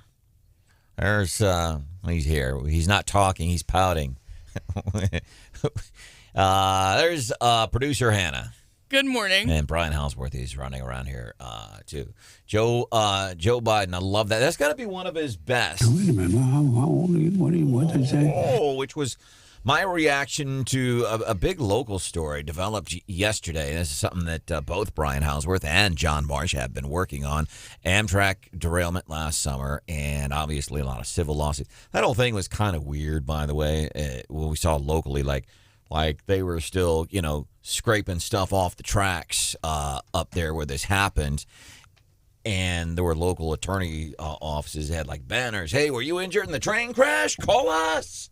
That was kind of, but anyhow, I get that's how it works. And hey, we're here to help you right away. If you need help, we can help you. But apparently, the company that runs the railroad line is saying, no, you can't take this to court. You can't sue us. As I understand it, and I might be wrong, but I do want to highlight some audio from ABC 17. They spoke with one of the attorneys that is dealing with this case, and I hear it, and I'm like, here's couple of things happening. It has to do with your right to a trial. Your constitutional right to a trial by jury. Constitutional right to a trial by jury. But it sounds like what this railroad company is saying, hey, listen, when you bought your ticket, you signed a disclaimer. It's not like anybody ever actually knows what they're agreeing to or actually really wanting to agree to it. But these corporations sneak the stuff in and then want to use it to people to deny them their constitutional rights to a jury trial because they think it's to their advantage. So apparently it's like a 20,000-word disclaimer when you buy this train ticket that says, I agree to this, and I agree. And again, whoever... You're an attorney. Let me ask seriously, when you go and you buy, I don't know, a refrigerator. No, I don't read the fine print. Okay, and no. You're an attorney. This is an attorney, a pretty... Respectable attorney. Not on... Respectable. I mean, he's got to put that... There's your disclaimer. I'm signing that disclaimer. The disclaimer, she's a respectable attorney. Detail-oriented. Not on everything. And I think, because... And that's what... The issue is kind of like coercion, right? Because the issue is, if you don't... if you say, I'm not going to sign this, I'm going to change the terms of this whatever contract of the, Cardinals, the back of the ticket. You know what they'll say? They'll be like, that's great. Don't come in. You have no choice. So if you want to do that, then you have to abide by whatever the terms are. I mean, how many internet things do they click up that big thing and you're like, click, click, click, click. Yeah. And so, there was a big fight in the legislature a couple of years ago about arbitration clauses, and that's what this is all about. And so apparently the terms of the train ticket say you'll go to arbitration, not to a jury trial. And the folks arguing for the plaintiffs are saying, hey, that violates your constitutional right to a trial by jury. They didn't really know they were agreeing to arbitration. And yeah, in the legislature, they passed a new statute a couple of years ago. Basically says, if you agree to that, it can't be in the fine print. It has to be in bold at the top. Hey, by the way, you're going to arbitration. I think ultimately what it comes down to, Stephanie, is what judge, what court, and what background is going to get this case. I'm sure a federal judge. The problem and the hardest thing about covering this particular follow-up, and I've been really focused on the NTSB because they're still doing their final investigation. The preliminary report came out. But what we don't know is really how many suits have been filed because it's very hard to tell. Some are filed in Sheraton County, some in other counties, federal lawsuits as well. But we can say dozens of lawsuits have been filed. But it was one of those things, I'm like, wow, that is interesting because you signed it and you didn't say, yes, I read this stuff. You signed, say, I agree to the terms. And whoever reads that stuff. Wait a minute. How old are you? What did they say? I bet Joe Biden, I don't want to knock on the old guy here. But I imagine Joe Biden, Christmas, is he one of those guys that whenever they're done wrapping presents and everything, he takes the tube from the Christmas paper and starts using it as a lightsaber with bow? Yes. You need the other audio from him on this, though. The no, because that's what the people signed the terms and they said, yeah, we'll do arbitration. And now their lawyers are standing up and they're going, no. We didn't really mean to do that. Houseworth, you ever do that? You get done wrapping Christmas gifts and you start using the tube as a a lightsaber? I've not done that. And if so, do you pretend that you're Darth Vader or Luke Skywalker? Yeah.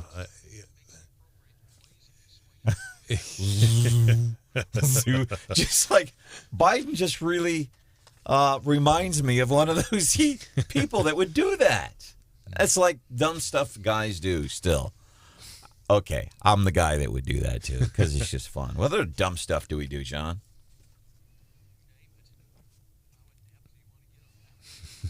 Well, let's not give away all of our secrets. Or we could do this. How about the dumb stuff women do? No. Women don't do any dumb things. Like when I'm walking on the MKT trail, or when I walk down to Alvin's Island. Adrian's Island. Thank you. Alvin's Island is a series of surf shops along the Gulf Coast where I used to live. But if you ever go to Adrian's Island, read that plaque down there. It's pretty interesting. It is. Read it before it ever gets removed for whatever reason. But it's interesting on actually how that whole thing formed. It was this dude years ago who said, hey, Corps of Engineering, they're going to do some engineering. They're going to change the flow of the river. I think it's going to, and it was this land battle issue. It really is. It's a fascinating story. But like when I walk down there, I find a stick on the trail. And it's like, any stick is a good walking stick. And I think like only guys do that stuff. There's a lot of things that only guys do. Yeah, of course they would. With some of the other things we do. And so I know, like sometimes, like if I'm walking outside, I don't know why I do this. I hear an airplane, and I got to look at it. And I don't know why that is. Mm-hmm. I don't know that that's just guys. I think whenever I hear things in the sky, I'm wondering what's up, right? And people will hear a lot of that around the Jeff City area today and tomorrow because they're going to be flying Stearman airplanes, more of them tomorrow, DC-3s. So if you're in Callaway, Boone, or Cole, you're going to be seeing a lot of World War II aircraft up there in the sky. And Marsh, you going to geek out over this stuff as a fellow Air Force brat? Yeah. It's pretty nice. We were sitting out there at the deck, the landing zone, drinking some tea, legs crossed, watching the airplanes. We should do that again today. Going to be a little bit cooler, though. Our high only 63. Beautiful weather, I think, for high school football, hot cocoa and blankets. Mm-hmm. Tomorrow, good day for riding the Harley, maybe, sunshine. 84. You want to look at stuff that women do? Weird stuff that women do? Sure. You just... Oh, sure. Uh-oh, I already know where this is going. I think this one's a good one. Not like this one says not stepping on cracks, but I'd also say stepping on things, like stepping on curbs. You know, like, yeah, exactly. So like watching where you walk. But yeah, when I was a kid, like, I don't know. I think that might be OCD too, but I still find that weird. By the way, all the bridges are up. We're good. All the big stories, legislative session. They really didn't do much. Yeah, long gone. They're coming back, so we don't have to pay them. What is it, $134 is their per diem, $135 a day? We don't have to pay them that today. But they're going to come back, right? Because we still got some business we want to finish there. Still working on tax cuts. That'll be a thing. By the way, Scott Fawn, This Week in Missouri Politics. Lincoln Huff, who was on our show earlier this week, he joined Scott Fawn on This Week in Missouri Politics. You can look that up online. Watch it on KMOS here locally. You can also see it Channel 30, KDNL. That's the ABC affiliate in St. Louis, and it's on, I think, like Channel 38 in Kansas City. So those are the big stories here locally. Steph, I don't know if you've experienced this, but it seems like when men get together in groups, especially buddies, the collective IQ just plummets. The pack effect with dudes just causes them to act like idiots. True. Huh? Yeah, we do that. Go ahead. So like when I go to Mosier's and I got a cart full of Progressive soup and bacon and milk, when I'm pushing my groceries out, I will stand on that back little ledge and push the cart and ride it and go, wee! Oh, my gosh. 874-9390. Steve, what do you got for us, bud? Buddy, well, I don't understand this, but, you go into a public bathroom and you're at a urinal, and some guy comes up and goes, there's 4 urinals, and he comes right up next to you and goes, hey, what's up? I'm just taking a piss. What do you mean? Yes, don't do that. If there's 4 urinals, go to a different one. Skip one, and no talking with your pants unzipped. That's what my husband told my son. Thank you, guys. Hey, man, we appreciate you, Steve. Hope you have a great weekend. Can we take it a turn for the serious real quick? Okay, can I do this first Yes. before you get serious? Text 874-9390. Not only is a wrapping paper tube a good lightsaber, it also makes a good trumpet. Now, I haven't looked at this That's for text, sure. but a dude sent that, right? Yep. Yep. All right, so do you want to get serious before we do the morning bell? Come on, like a few minutes from now. I'm trying to stay on time here. Yeah, no, I do though. But because somebody asked me this yesterday, they said, "Hey, when you were in London, did you see we're talking about things men do. Did you see all the Russian men fleeing Russia?" And it's all over. I mean, the borders are full. The airport, apparently they're actually flying to other countries in Europe because they've got their conscription, and like they're leaving the country in droves. It's like all that they're doing over there. So conscription basically is kind of like a draft, except worse. So yeah, they're fleeing because they're like, we don't want to. We don't want to do this. Coming up, we're going to be doing the morning bell. A couple more things that women do. Is that what we're covering? Well, yeah. Okay. Yeah, dumb things women do in the morning bell. Okay. No, what do you have for morning bell? I got some airport news for you. All right.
Hello, 8:25, time for the Morning Bell business news with a little twist that only Stephanie Bell can give you. I like a company that's trying to solve problems for us, and we're going to say thank you to Mesa Airlines today, a regional airline, and they have purchased 29 teeny tiny little planes to get pilots all of the hours that they need, because they're saying we have this huge pilot shortage. How do we deal with this? And honestly, I'm also glad that like the baby pilots aren't driving me around, that they're just like in a plane by themselves. So I appreciate that as well. But apparently they bought 29 two-seaters, and those basically to do a pilot development program. And they said, look, we've got this labor shortage, we've got a pilot shortage, and with the number of hours these folks need, we got to get them up in the air now, getting these hours so we can. It's the only way to solve it. So I think good on them for doing that. Have you ever been in a teeny tiny little plane? Yeah. No, not for me. I do okay with flying. It's not the flying part that scares me. I'm just claustrophobic. I don't like being in this tube and sitting real close to other people because I'm not a big fan of people and the germs, and all that stuff. So the flying thing doesn't bother me, but when you're in a tiny airplane, one time I flew from Kirksville to St. Louis in a tiny airplane in Salt Lake to Twin Falls, and like a little six-seater, and then there's a pilot, and one time there was a co-pilot, another time there wasn't.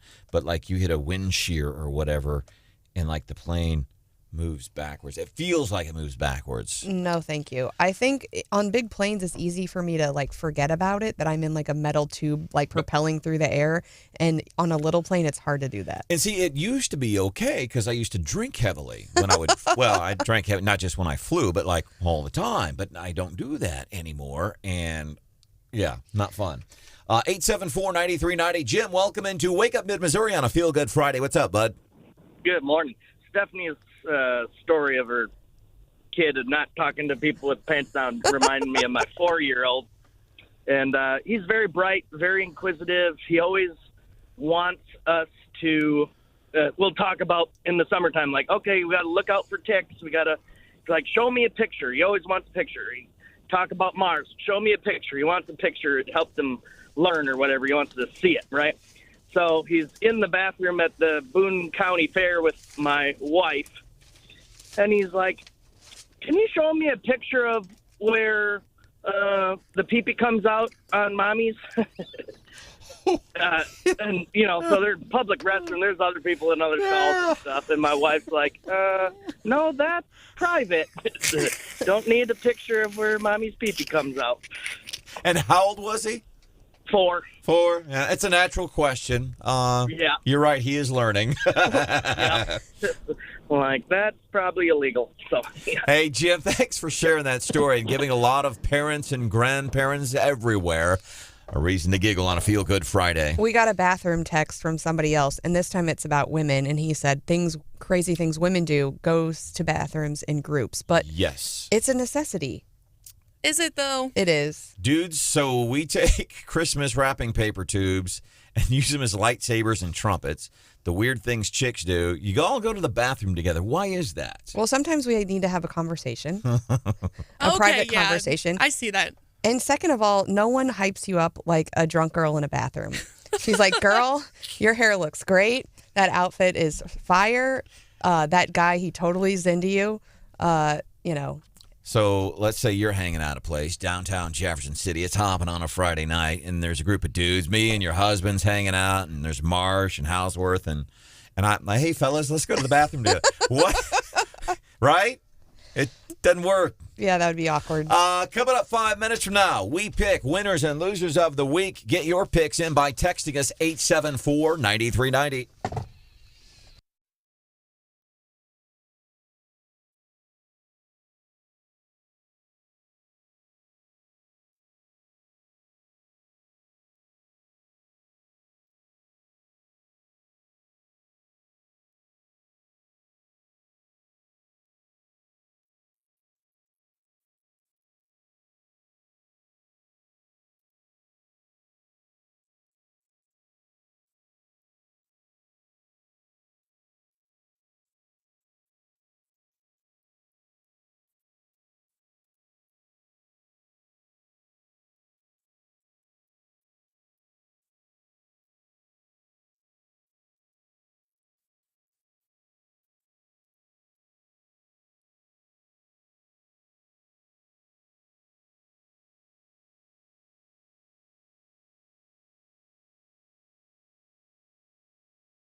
This is the worst officiated game I've ever seen. Just take him to the hole. That's a foul. That's a terrible call. Are you serious? My son's not in the game right now, but he's got a couple offers. Colleges are looking at him. He's probably going to go D1. Yeah, the coach just hates him. We got to play some defense. Oh, we have the ball? Offense. I'm going to go find the coach at halftime. I got a couple plays I'm going to recommend to him. That's a foul. These refs are horrible. I need like some kind of cushion or something. These bleachers are killing my hips. We've all experienced this at high school basketball games, baseball games, football games, and any other types of sporting events. Parents tonight. And by the way, I just think lovely weather tonight for high school football. I love and we were talking about this earlier. I thought, how cool when I coached T-ball when my kid was 5 years old. Trevor was 5 years old, and I coached T-ball. And I always thought, I want to do the politically incorrect pep talk, when the kids get ready to step on the field and play this other group of 5-year-old kids. Instead of saying, you know what, it doesn't matter who wins. What matters is we go out and we have a fun time today and we try our hardest. I just wanted to go out and say, all right, kids, if your parents tell you it doesn't matter who wins or loses, your parents are losers. But the kids know that it's BS when they're like, we're not keeping score. Everyone have fun. and I go, and my kids are that age right now, the younger ones, and my son has been in that league where they're, we didn't keep score. I'm like, oh, did you have fun? Oh, we got 5 and they got 3. They know they know the score. We want to win. That's in our nature. Sure. It's like, and anybody who's been married for a long time knows this, wink, John, we all keep score. Right. We're all keeping score. Oh, man. Welcome to the show. This is Wake Up Mid-Missouri. Stephanie Bell is here. Good morning. Big plans for the weekend? Yeah, you could say that. Yeah. Man, even the news guys are. We've got soccer games. We have some stuff going on. What am I doing tonight? Oh, the Mizzou Law School is celebrating its 150th, so they've got events all weekend. A lot of alumni for the law school are coming back. So I'm going to do that with our friend Jennifer Bukowski this evening. Awesome. And then tomorrow, the YMCA in Southern Boone is having their annual golf tournament. We're going to do that, and then they've got a big concert. Okay, that's enough. We didn't want to run. Wow, kidding. I know. I'm kidding. Lots of local, fun, good weather. I mean, perfect weather for a golf tournament, perfect weather for fall sports. And the golf tournament's a big deal down that raises a lot of money for the Y. So I might go for a little bit today and geek out at the Jefferson City Airport. There's the... their food is so good. Yeah. There's the Oktoberfest going on. There's, gosh, I'm going to be on Hal Dooley's show on News Radio 104.5 KWOS, which is interesting because I'm not used to getting interviewed. I know Hal. John, should we come up with a list of questions to submit to Hal? Oh, yeah. What time is his show? I think that's 8, a little bit after 8 tomorrow, Marsh. Shouldn't you know that? Like, aren't you supposed to be there? Well, I haven't made it that far yet, but you're right. I do need to know. That, of course, is producer Hannah. Good morning. Mr. Brian Houseworth is here. It's good to see you. Good morning. There's Mr. Marsh. My name is Branden Rathert. And now for nominees for the winners and losers of the week. All right, who you got? Winners and losers of the week. I got it. This was by suggestion early this morning from listener Steve. He says you got to make sure that you include this for your list of winners of the week. Bring your hungry, bring your weary, bring your sick, and bring your poor, but keep your ass off Martha's Vineyard. Beautiful. It's in the spirit of the Trudy Bush Valentine theme campaign song and Puff the Magic Dragon, except it speaks more truth in poking fun at these liberals and progressives who like to go and hang that banner up in City Hall. Look at us. We're a sanctuary city. We're such self-righteous holes. And then when they have to, and then when they have to actually do sanctuary stuff, they ship them off to an Air Force base. Man, that's a secure town. The border of Martha's Vineyard is locked up. Steve, thanks for the pick there for winners and losers of the week. You got to say, like Missourians, I mean, the fact that they went back to special session and it looks like we might actually get more tax relief. I was skeptical, like a lot of folks, and it looks like, I mean, I'm not it's not a done deal, but I think a lot of progress was made, and I think Missourians deserve a tax cut, and so good on the Senate for making some real progress. Yeah, and it's just what's amazing to me is you still have this kind of difference between the, for lack of a better term, the Senate and the House, because the House didn't take it up right away. So maybe they'll try to tweak it. And even if they do, it would go back, Stephanie, to a conference. They've got 60 days. My other winner for the week, I think, Brandon, is you, because you're secure enough to hold this glitter pin. He's been writing with a pin that's like sparkly.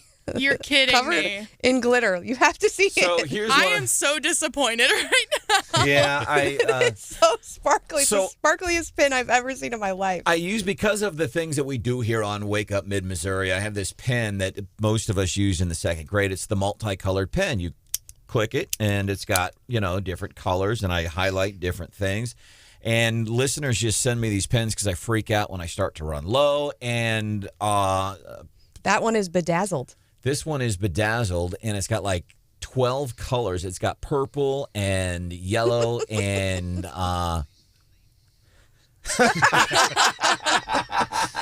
and our HR gal, Becky James, actually got this for me because I'm usually in her office having to sign some kind of paperwork because of the latest thing I did. So she got me It's quite cute. It's now I've got glitter all over, and whichever woman I decide to go home to tonight, she's going to wonder why I've got glitter all over my face. TMI.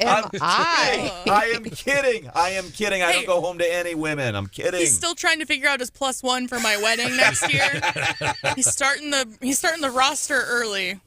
Mister, I'm kidding. Please don't. I'm teasing. Houseworth, winners and losers of the week. Got two winners today. Number one, the folks from Dream Flights, and obviously VU doing the free flights for veterans, and congrats. That's a big deal. Second, I hope people had a chance to take a look last night at that dedication of Norman Lear on TV in 100 years and basically some of the shows. But my award goes to John Amos and Esther Roll. They played several clips. For young people, they won't remember it. For older people, you will. The show was called Good Times, and it had integrity. It emphasized hard work. It had emphasized the importance of respect. And I will tell you, especially after looking at it again last night, it is better than anything on television today. Good Times, Chicago, Illinois. Man, I remember that. That was, I even remember the theme song and everything. Hannah, what do you got? Well, for winner of the week, I have the Centralia varsity football team because they are undefeated right now. I know it's week 5, but they're going into this week 4-0. They are playing Monroe City tonight, which is another team that's also 4-0, so it'll be interesting to see who comes out on top. Wow. Monroe City's been a pretty tough team to beat the past couple years, and it's a conference matchup. So fingers crossed for my Panthers. I like it. Yes. Look at Marsh. Marsh is even dancing. Not getting hustled. Oh, my goodness. Brian Houseworth. Winner of the week. I'm no John Amos, but I love that song. I mean, that song brings back good times, easy credit ripoffs. Yes. Good times, ain't we lucky we got 'em. Good times. Awesome. Wow. Can we put that in the Wake Up Mid-Missouri Hall of Fame? And wow. I'm telling you, that show, it brings back so many memories because I was a kid. They were poor. They just, it was just an amazing show. For people who remember it, they were poor. And she was kind of like, even though I didn't know her, Esther Roll was like a grandmother figure to me. But I love the show. And that theme is amazing. And I believe, I think it was Janet Jackson that was on that show too, if I'm not mistaken. Maybe, yeah. It may not have been her. It may have been one of the others. But my God, was it good. Now you bring it up, it kind of, and I'd never thought about this before, it was kind of like the urban version of Little House on the Prairie. It was. Because it's poor, poor family, but their moral values are tight, and people with more money are learning from these people. That's right. Good times and Little House on the Prairie. Is that a stretch, Marsh? No. Yeah.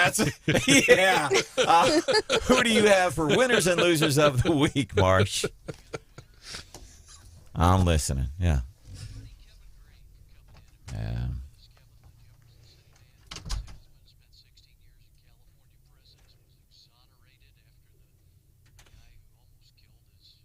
Mhm.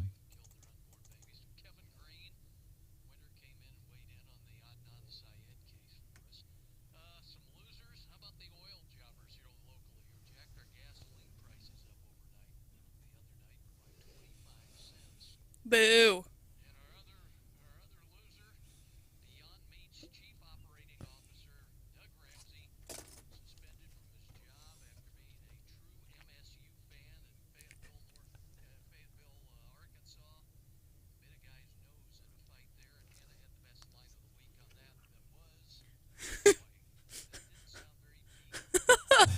The exec Douglas Ramsey was immediately suspended following the fight that happened in a parking garage in Arkansas after a football game. Fight, parking lot, football game. You have all Arkansas. You got all the elements there. Other winners and losers of the week. I want to go back to the, it's called Sleepy Chicken. Gross. It's something we had from CNN had this earlier this week. New social media trend that is prompting the FDA to issue a serious warning about kids misusing over-the-counter drugs, including cooking chicken in NyQuil. So then ABC 17 locally did a story and say, hey, yeah, you know, the local folks even are weighing in on this and basically saying, don't do it.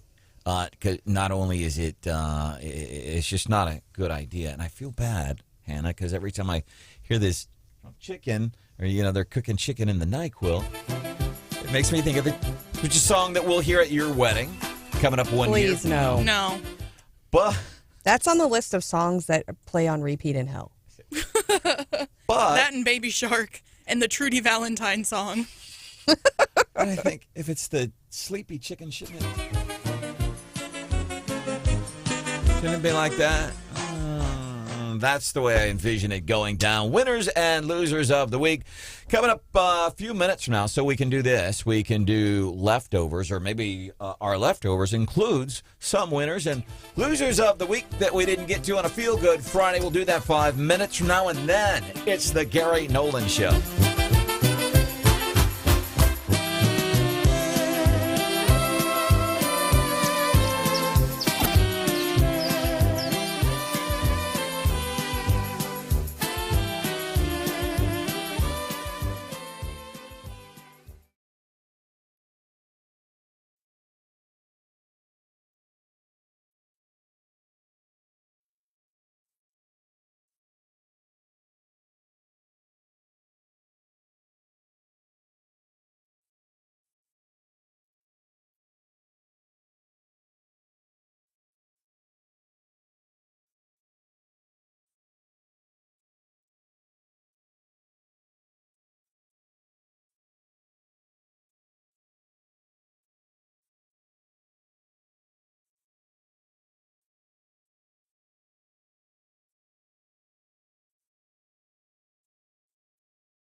Here's a big old serving of leftovers.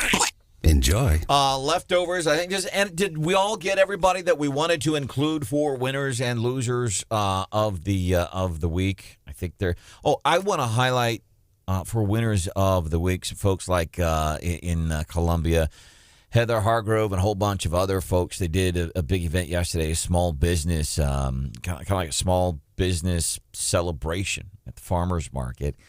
And I thought it was really cool because, we're big fans. Here at Zimmer, we're big fans of small local business, small local. We like the big businesses too, but anybody who has the gumption to go and start a business, especially now, a couple of weeks ago, I was at an event with the Jefferson City Chamber of Commerce, the Fiesta event, and met a guy there, and I can't remember the name of his business, but started a business, and he planned on doing it well before Biden came into office. He didn't think Biden was going to come into office. Biden came into office, was really hesitant about doing it, but said, you know what, I'm going to do it anyway, and just a lot of kudos for the guy. David Clithrow chatting with Channel 8. So when small businesses thrive and succeed, then that community will thrive and succeed. I love that. All right, anybody else got anything for winners, losers, any leftovers? Did we miss anything?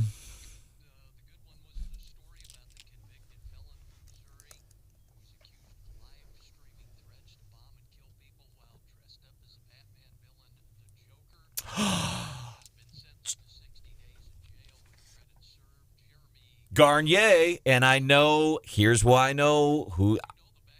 I know the backstory, and I swear to God, I went to school with the guy. This gifted school I was telling you about earlier. Oh, no. Jeremy Garnier and Tim Banta were best friends, and they weren't very nice to me. And this was a magnet school I went to prior to the magnet high school where I thought I was going to be an attorney, Center for Management Law and Public Policy. This school is called Warner IGA. Warner Nerd alert. Individually got, it wasn't Warner IGA. It was Warner IGE. Warner Individually Guided Education. And I got to the school in the middle of the year, and Jeremy Garnier and Tim Banta were some, as much as you could be in the 8th grade, they were some badass dudes, man. And I didn't like them, and they didn't like me. And I'm not saying it's my fault, but I think I'd wish Jeremy Garnier. I thought, man, I hope you end up about where he's ended up in life. The guy apparently he's lost his mind. He's been in prison, and he went up dressed as the Joker. And I don't, if you ever get a chance to see the video of this guy, Garnier, it's creepy. It's weird stuff. And this guy goes on rants on social media. The dude is just bizarre. And I don't know if it's, that's seeing certain chemicals. Yeah, you could probably say that. He did fall into a vat of certain chemicals, by the way. So yeah, that was interesting. So what was his sentence? So this week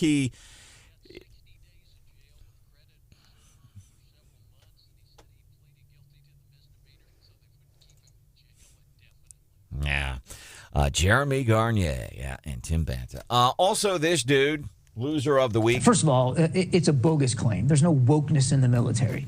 John, exactly 24 hours ago, you had evidence, and we have even more evidence this morning that absolutely positively disputes what John Kirby is saying when he says there's no wokeness in the military. What was the story you had?